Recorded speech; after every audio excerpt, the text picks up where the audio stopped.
Assalamualaikum warahmatullahi wabarakatuh. Alhamdulillahi rabbil alamin. Allahumma salli ala sayyidina Muhammad wa ala alihi wa sahbihi ajma'in, amma ba'd. Para pecinta Al-Quran, pada kesempatan kali ini insyaallah kita akan sama-sama belajar memperbaiki bacaan surah Al-Fatihah. Karena sering kita mendengar banyak kekeliruan ataupun kesalahan dalam membaca surah Al-Fatihah. Padahal surah Al-Fatihah wajib kita membacanya dengan benar, memelihara hurufnya, memelihara tasydidnya, memelihara madnya, memelihara kalimatnya.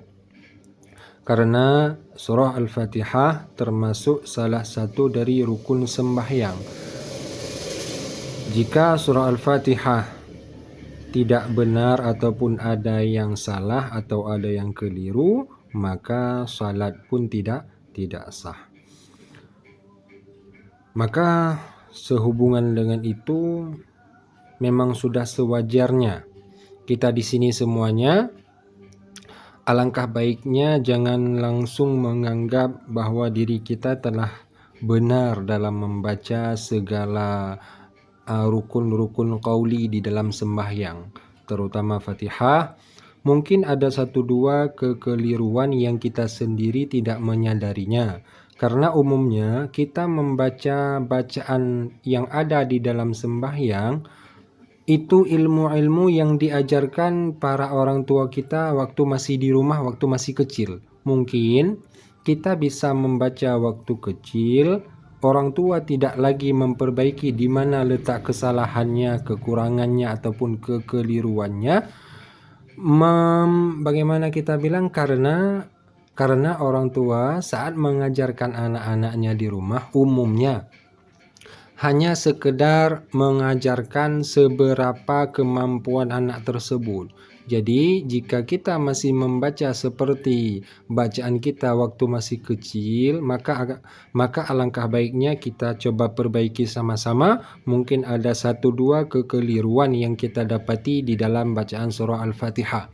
Karena kenapa? Jika terdapat kesalahan bacaan surah Al-Fatihah, salat kita tidak sah. Jika memang sekarang kita sudah menyadarinya, maka kita perbaiki. Baik, kita coba mulai di sini. Nanti di setiap huruf yang akan kita baca, yang akan kita perbaiki, kita akan melihat bagaimana cara membaca huruf tersebut. Tidak hanya mengikuti apa yang kami bilang, tetapi disertakan dengan satu gambar ataupun contoh bagaimana cara membaca huruf-huruf yang mungkin keliru saat kita membacanya. Baik, kita mulai dari Bismillah ayat pertama. Di sini kita niatkan untuk belajar memperbaiki di mana letak kesalahan. Jadi jika kita membaca setengah dan kita ulangi lagi tanpa membaca ta'awudz, itu dimaklumi karena kita lagi belajar. Coba kita perbaiki di sini bacaan yang sebenarnya. Bismillahirrahmanirrahim. Jelas? Kita ulang sekali lagi. Bismillahirrahmanirrahim. Nah, saat kita mendengar orang membaca di Bismillah, yang pertama letak kesalahannya pada huruf sin sukun ataupun huruf sin yang mati.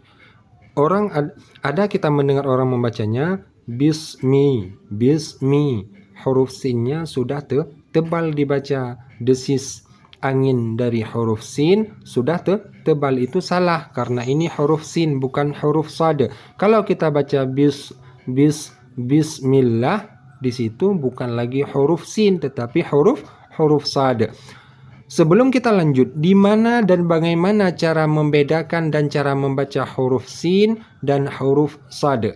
Baik, kita di sini ada satu gambar, bisa kita lihat di sini. huruf sin, sa, si, su.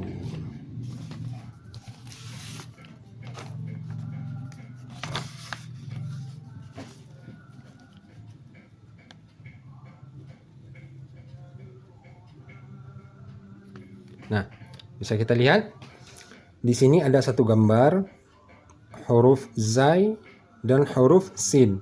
Yang sebelah kanan huruf sad. Cara membedakan membaca bacaan huruf sin dan huruf sad. Huruf sin cara bacanya yaitu ujung lidah bertemu dengan belakang gigi seri bawah. Ini ujung lidah, ini belakang gigi seri bawah. Dan yang paling menjadi pokok perhatian kita yaitu pangkal lidah saat membaca huruf sin dan huruf zai itu tidak terangkat ke atas, tidak naik ke langit. Lidah kita datar atau pangkal lidah tidak naik. Jadi saat kita membaca, coba letakkan dulu ujung lidah di belakang gigi seri bawah. Sa, si, su. Sa, si, su. Pangkal lidah ditekan ke bawah supaya tidak naik ke atas. Kalau naik ke atas akan suaranya sudah bunyi desisnya sudah desis anginnya sudah tebal. Sa, si, su. Sa, si, su. Pangkal lidah ditekan ke bawah. Sedangkan huruf sad, sebelah kanan ini huruf sad. Cara membacanya sama, ini huruf sad. Ujung lidah bertemu dengan belakang gigi seri bawah. Alhamdulillah. Tetapi yang membedakan cara membaca huruf sin dan huruf sad pangkal lidah naik ke langit. Letak ujung lidah tetap sama, cuma membedakannya yaitu letak pangkal lidah naik ke langit. Saat kita membaca huruf sad, makanya bunyi suaranya, desis anginnya lebih tebal. Coba kita tes praktek membaca huruf sad. Sa, si, su. Pangkal lidah dinaikkan ke langit. Sa, si, su. Coba dibaca bas ataupun bis. Bisa dimengerti? Coba rasakan. Sa, si, su. Sa, si, su. Bis. Itu huruf sad. Suara desis anginnya lebih tebal. Sedangkan jika huruf sin, sa, si, ingat pangkal lidah ditekan ke bawah supaya tidak naik ke atas. Sa, si, su, bis. Sa, si, su, bis. Bisa dibedakan?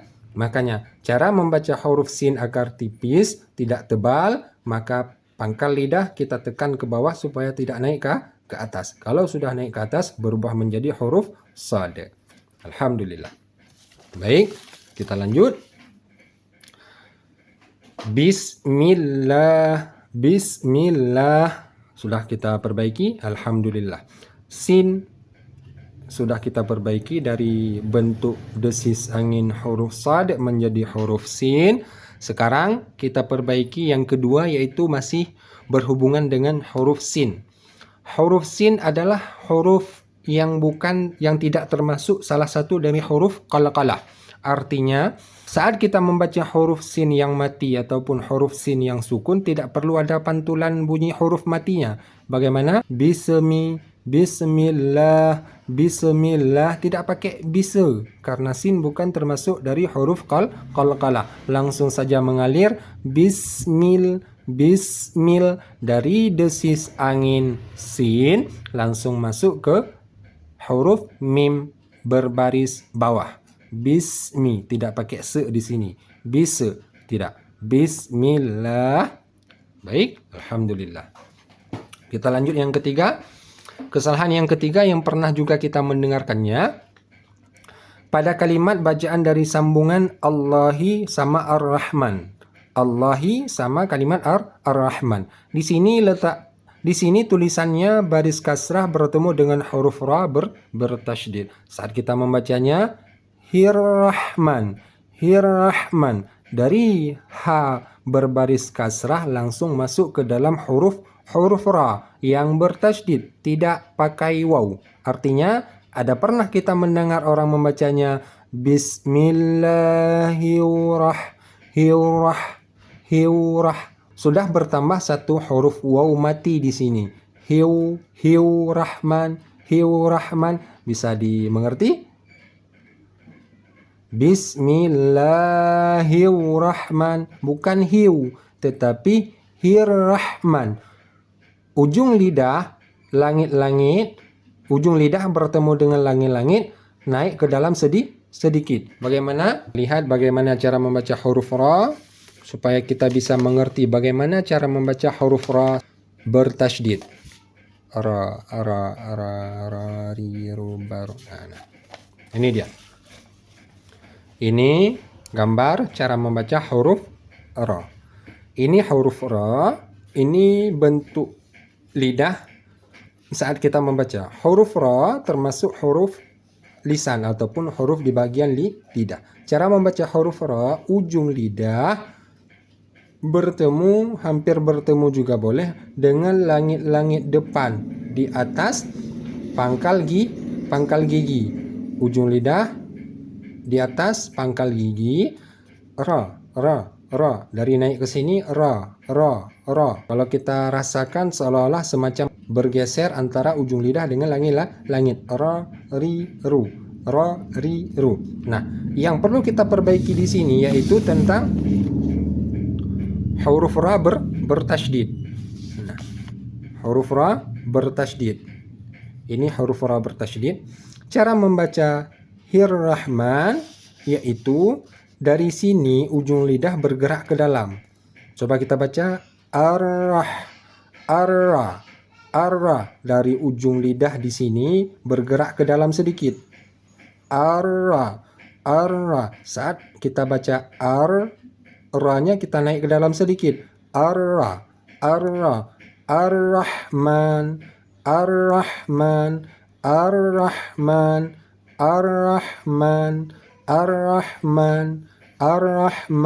Bisa dimengerti? Coba kita praktek dengan bismillah. Hirrahman.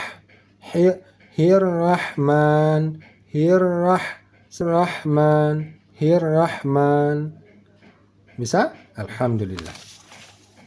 Coba kita praktek di sini. Bismillahirrahmanirrahim. Jelas? Alhamdulillah.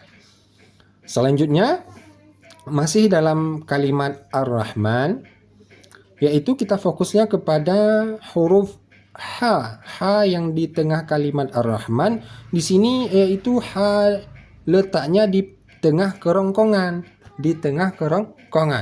Bagaimana cara membaca H yang di tengah kerongkongan? Kita melihat gambar di sini. Ini bentuk gambar kerongkongan kita. Dia di bahagian tengah kerongkongan. H. Saat kita membaca huruf H, seolah-olah ada desis angin halus yang kita masukkan atau kita keluarkan dari kerongkongan atau ke dalam kerongkongan. Seolah-olah saat kita membaca huruf H ada suara angin halus. Ha, hi, hu. Ha, hi, hu. Bisa kita belajar memasukkan angin halus itu ke kerongkongan, bisa dari kerongkongan keluar. Bagaimana yang mudah untuk dimengerti. Yang penting untuk memahami pertama cara membaca huruf H yang di tengah kerongkongan ada bunyi desis angin yang halus. Ha, hi, hu. Ha, hi, hu. Jelas? Baik, kita perbaiki di sini.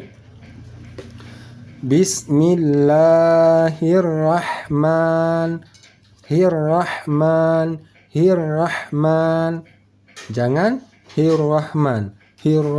Itu H biasa. H yang di pangkal kerongkongan. Sedangkan di sini H yang letaknya di tengah kerongkongan. Baik, kita lanjut. Di kalimat Ar-Rahim. Di mana letak kesalahan di kalimat Ar-Rahim? Yang pertama, pada huruf ra yang bertasydid seperti yang kita belajar tadi di belakang kalimat yaitu Ar-Rahman, sama yaitu cara membaca ra bertasydid nir rahim, tidak perlu menambahkan huruf waw sukun. Niu rahim, bukan begitu, tetapi langsung saja nir rahim, yaitu ujung lidah dari langit-langit depan masuk ke dalam. Nir rahim. Baik, selanjutnya Pada kalimat Ar-Rahim, ha ini sama dengan ha ini, Ar-Rahim, Ar-Rahim, sama ha ini di tengah kerongkongan, ha ini juga di tengah kerongkongan. Ha ini saat kita baca ada keluar angin halus, ha ini juga ada keluar angin halus. Namun di dalam kalimat Ar-Rahim ada satu lagi kesalahan yang ditambah, yaitu saat orang membacanya pada huruf ha yang sebenarnya di sini ha tidak bertasydid, yang bertasydid huruf ra. Tetapi ada pernah kita mendengar orang membacanya Ar-Rahmanir-Rahim, Nir-Rahim, Rahim ditambahkan tasydid Rahim, setelah disukunkan ha dihidupkan kembali dengan baris kasrah. Itu salah. Bagaimana juga yang benar? Ar-Rahmanir-Rahim, Rahim, tidak pakai Rahim. Nir-Rahim, Nir-Rahim. Jelas? Alhamdulillah. Coba kita baca yang benar secara utuh. Bismillahirrahmanirrahim. Alhamdulillah. Telah selesai kita belajar bismillah. Selanjutnya kita belajar ayat kedua, yaitu Alhamdulillahirabbil alamin.